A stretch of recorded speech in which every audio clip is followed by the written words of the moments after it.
Este programa forma parte de edupod.red, la red de podcasts educativos de habla hispana. ¿Ya pensaste qué buscas? ¿Qué querés? ¿Y si lo hacemos juntos?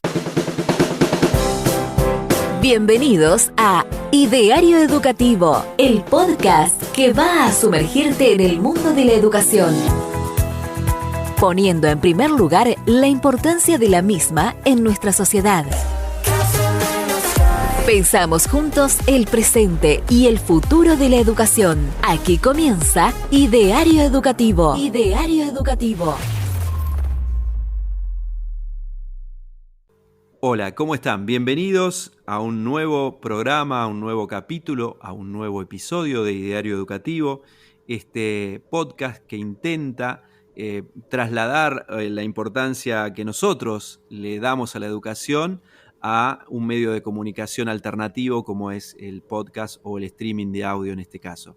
Hoy estamos con Lucas Delgado, él es director y editor de la revista Sobre Tiza, y está con nosotros porque Sobre Tiza cumple 10 años, lo cual es algo realmente importante para destacar. No es habitual dar continuidad a los proyectos educativos en el ámbito privado, como en el caso de Lucas, y realmente para nosotros es un honor que hoy él esté con nosotros. Es importante destacar toda la tarea que él viene haciendo en estos 10 años. Y le damos la bienvenida porque en realidad desde acá, desde Ideario Educativo, lo que estamos haciendo es un homenaje a Sobre Tiza y sus 10 años difundiendo la importancia de la educación en nuestra sociedad. Gracias, Lucas, y bienvenido a Ideario Educativo. Gracias, Alfredo. Es un gusto estar con ustedes y participar de este hermoso podcast tan necesario también para seguir transformando la educación y acompañando el esfuerzo de todos los que nos dedicamos a mejorarla, a buscar los modos de hacer que la educación sea cada vez mejor para todos. Gracias por estar. Vamos a arrancar con una pregunta un tanto personal, es decir, Ideario Educativo lo que busca es conocer a quienes desarrollan cuestiones o aspectos importantes en educación. Vos sos comunicador social, ¿sí? ¿Cómo llegaste a crear un medio de comunicación que se dedique 100% a temas educativos?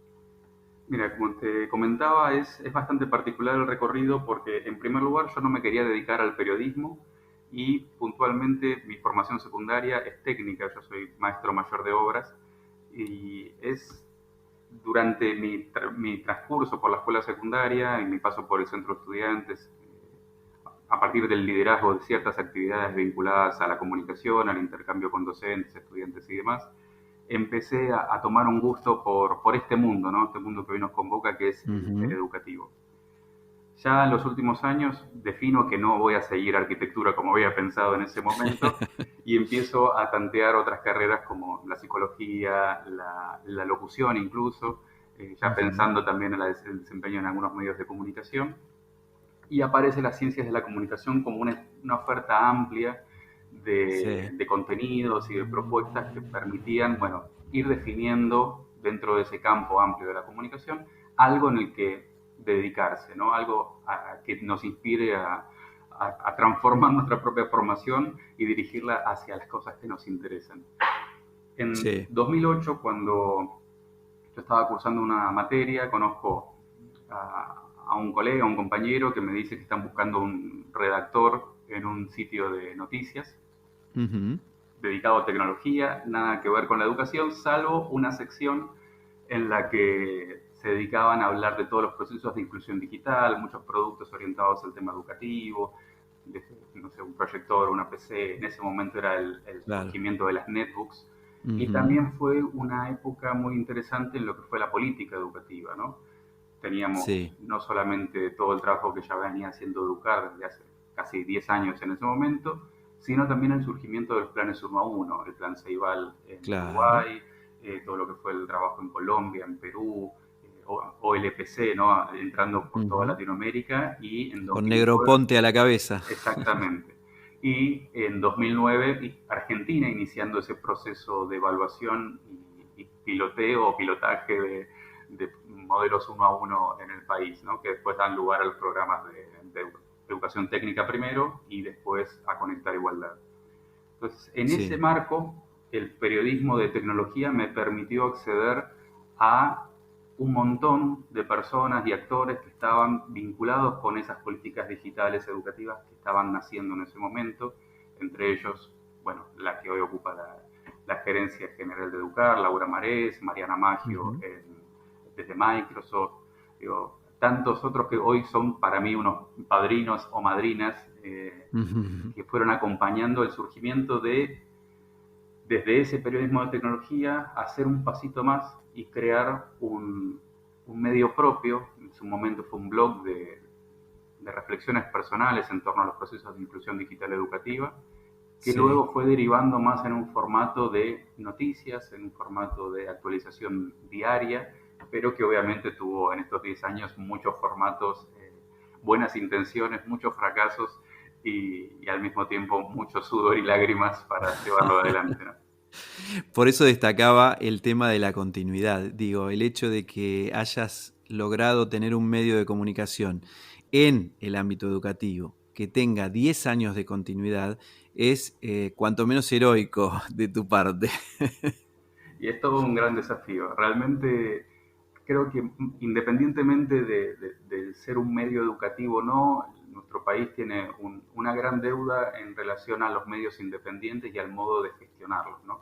Ujú. Creo que no solamente tiene que ver con cómo sostener un medio, sino efectivamente cuáles son los cambios en los modelos de negocio vinculados a los espacios informativos, ¿no? Uno habla de Sí, la pauta oficial que sostiene mucho a los medios gráficos, o a los medios radiofónicos, o a los mismos audiovisuales, pero cuando empezamos a hablar de estos medios digitales que tienen formatos de blogs, que se basan en, no sé, en otro tipo de generadores de contenido, mismo los modelos que utilizan redes sociales como Twitter o Instagram para claro. poder informar, digo, bueno, ¿cómo haces para sostener eso? Por un lado, Ujú. obviamente la inversión inicial de este tipo de medios es muchísimo menor, pero sí la Sí. sostenibilidad es muchísimo más compleja porque tenés que luchar contra un modelo de negocio que no es el propio Ujú. y nunca vas a poder competir como un medio de nicho dedicado a la educación en este caso, con la capacidad de producción que tiene un medio grande. Y cito a Infobae, por ejemplo, por el crecimiento que tuvo como un medio nativo digital que termina explotando y siendo el medio más leído en español del mundo, ¿no? Claro. Entonces, ¿cómo haces para sostener un proyecto independiente cuyo público es muy amplio, ¿no? Porque si uno habla, bueno, mis lectores tendrían que ser todos los docentes. Y bueno, tenemos más de 1,5 millones de docentes en la Argentina que podrían ser lectores de Sobretiza o de cualquiera de los Ujú. medios educativos que junto con otros colegas llevamos adelante.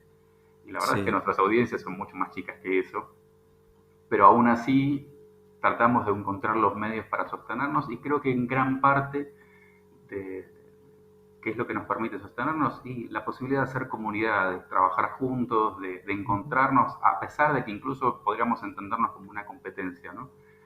Claro. Y de ese modo, en estos años he conformado, no sé, una red con muchos colegas periodistas que nos han permitido esto, acompañarnos, trabajar en conjunto, acompañar otros proyectos de otras personas y creo que estas madrinas o padrinos de los cuales te hablaba antes son personas que nos siguen acompañando al día de hoy y que también refuerzan y, y fundamentan que todo el trabajo que le estamos metiendo a este proyecto Sí. tiene sentido y tiene valor para la comunidad educativa.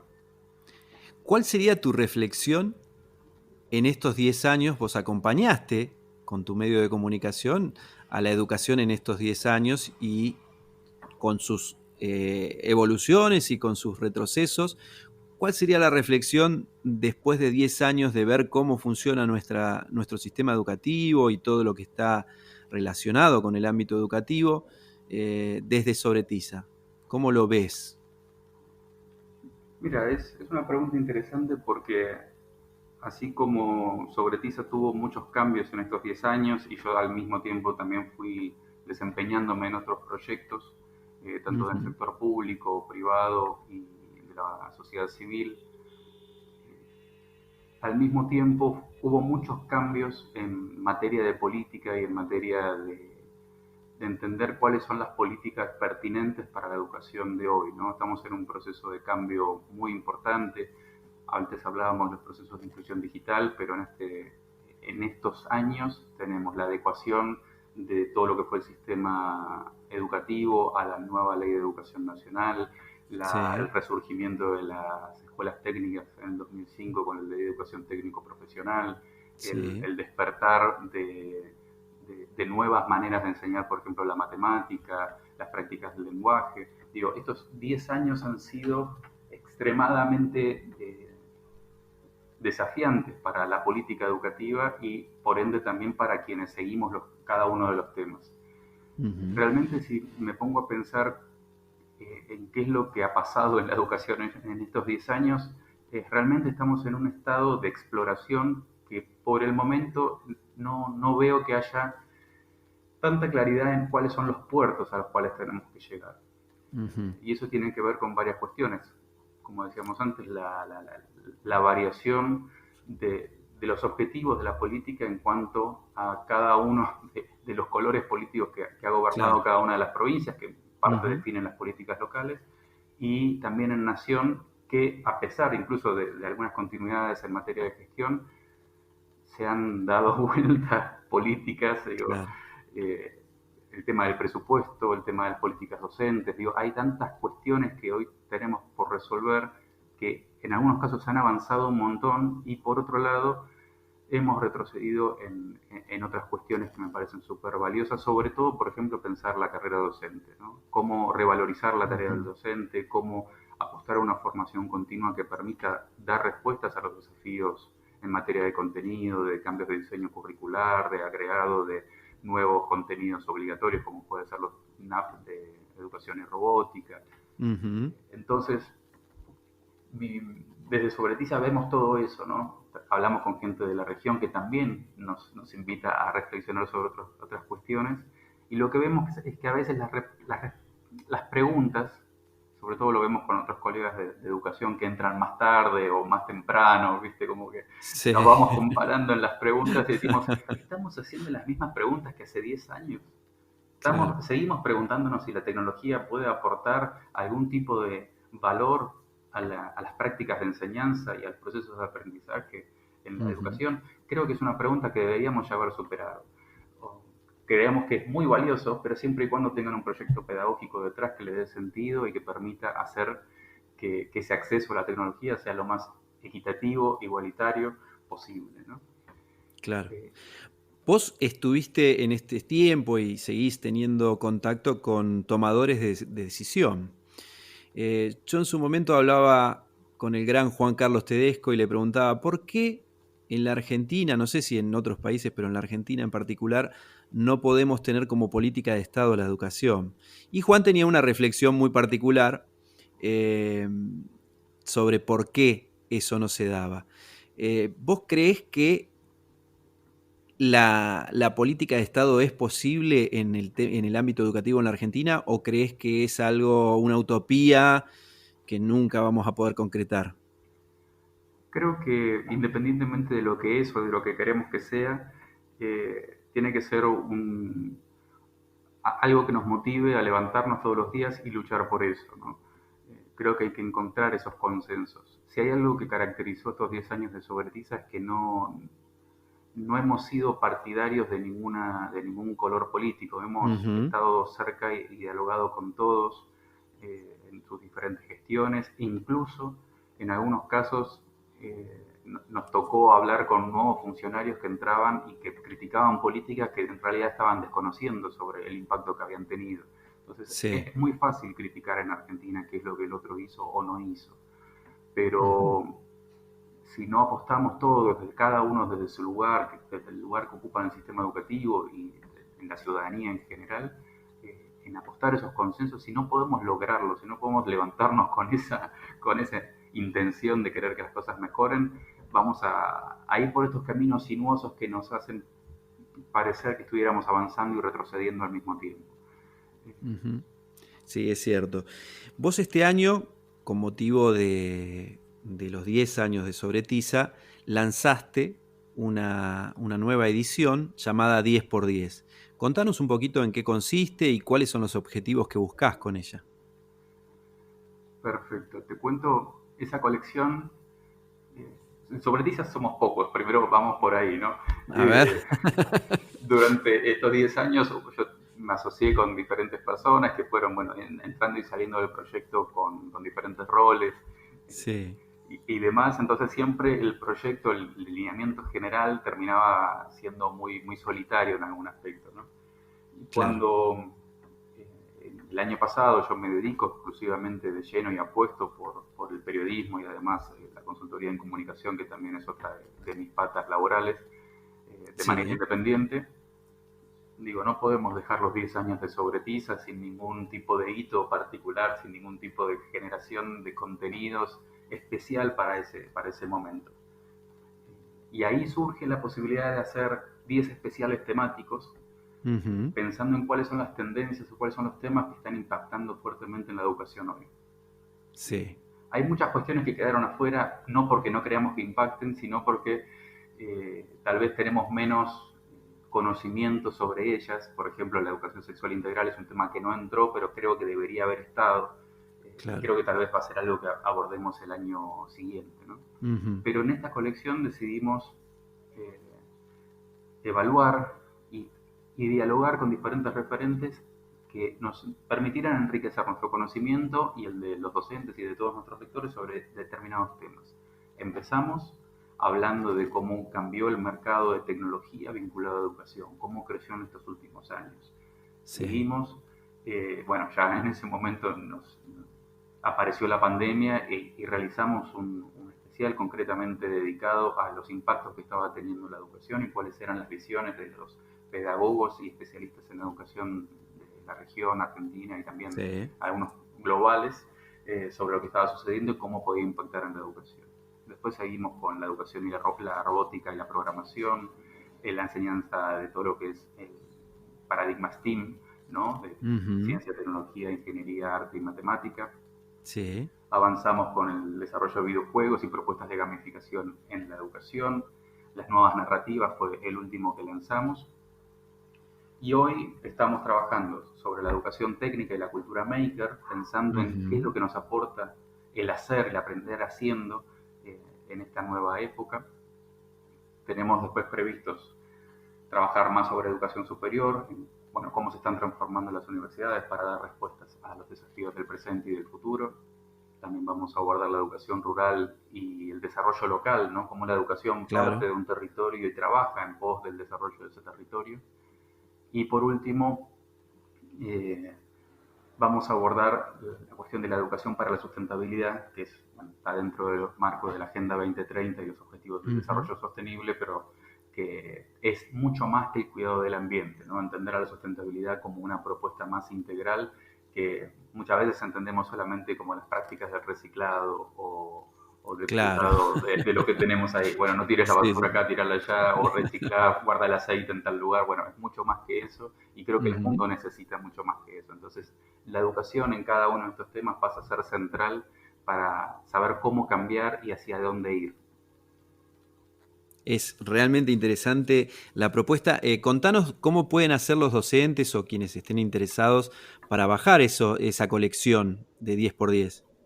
Sí, la colección es totalmente gratuita, es algo que definimos desde el inicio, nada en sobretiza, salvo algunas ofertas formativas, es todo gratuito.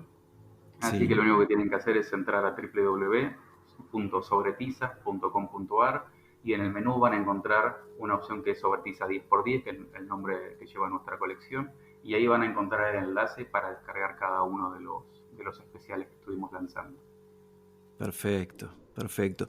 Vos sabés, Lucas, que una de las cosas que hacemos en este ciclo de podcast es que quienes son entrevistados elijan el nombre del episodio en particular. En este caso, yo te voy a dar la oportunidad a vos de elegir qué nombre tendría este podcast.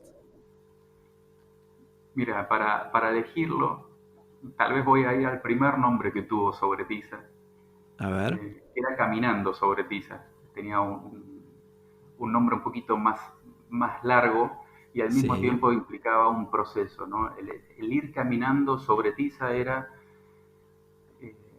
la necesidad de ir pensando más allá de lo que conocíamos sobre la educación, ¿no? Esa tiza y ese pizarrón que son nuestras herramientas básicas para educar, queríamos ir un poquito más allá, pero sin necesidad de decir, bueno, eso son tecnologías digitales lo que viene más allá. No, somos todos pensando que hay más allá de lo que hacemos todos los días. Entonces creo que para elegirlo para elegir el nombre de este podcast, podría ser 10 años caminando sobre tiza. Me encantó. Y ahora sí, para cerrar, yo te voy a pedir que vos pienses que a nosotros nos escuchan en este podcast en general docentes o personas interesadas en la importancia de la educación en nuestra sociedad, y la idea es cerrarlo con un mensaje tuyo hacia ese público que está hoy escuchando este podcast. Es un momento muy complejo para todos los que nos dedicamos a educación y sobre todo para todos los docentes y equipos directivos que han liderado escuelas en este contexto tan particular de pandemia, de educación remota en emergencia. Y si bien se habla mucho del valor que han tenido estos docentes y directivos a lo largo de estos meses, creo que es fundamental seguir trabajando para que ese rol que ocupan tan importante la educación de todos nuestros estudiantes, hijos, hijas, y tantos chicos que hoy están incluso fuera de la escuela, lo importante es que podamos trabajar juntos con ellos, que podamos confiar en nuestros docentes, que podamos enriquecer las propuestas de enseñanza para que cada vez lleguen a más chicos, que cada vez haya más pibes que puedan decidir, incluso elegir la docencia como camino, porque creo que ese es el camino para transformar nuestra realidad y para transformar tantos problemas y tantas cuestiones que hay que resolver en nuestro querido país, y también que nos permitirán dar esperanzas a las generaciones que vienen sobre las cosas que pueden pasar y por qué seguir eligiendo el estar acá, en un momento en el que tanto se habla de irse, en un momento en el que tanto se habla de que no hay futuro. Creo que somos quienes, los docentes directivos, somos quienes tienen la oportunidad de trabajar con esas frustraciones que traen nuestros chicos a las escuelas y poder reconvertirlas en ánimos de esperanza. Y, creo que desde Sobre Tiza tenemos esa idea, dar esperanzas para que entre todos podamos mejorar nuestro presente y sobre todo nuestro futuro. Y por eso que estás diciendo es que nosotros queremos, desde Ideario Educativo, desde la revista también que nosotros hacemos, que es Gestión Educativa, desde la red de directivos de instituciones educativas, homenajearte y agradecerte todo este trabajo que estás haciendo, que venís haciendo y que vas a seguir haciendo por la educación en la Argentina y obviamente también en la región. Así que 1000 gracias, Lucas, por tu trabajo, felicitarte y bueno, sigamos construyendo juntos una educación cada vez mejor, ¿no? Y que de alguna manera impacte en la mejora de nuestra sociedad. Así será, Alfredo. Muchas gracias por la invitación y bueno, un saludo a todos los que oigan este podcast y espero que podamos seguir trabajando juntos para mejorar la educación. Muchísimas gracias y a ustedes los encuentro en el siguiente episodio de Ideario Educativo. Y gracias a Lucas por participar. Hasta luego y nos estamos volviendo a escuchar próximamente. Hasta aquí, Ideario Educativo. El presente y futuro de la educación en primer lugar. Hasta otro encuentro.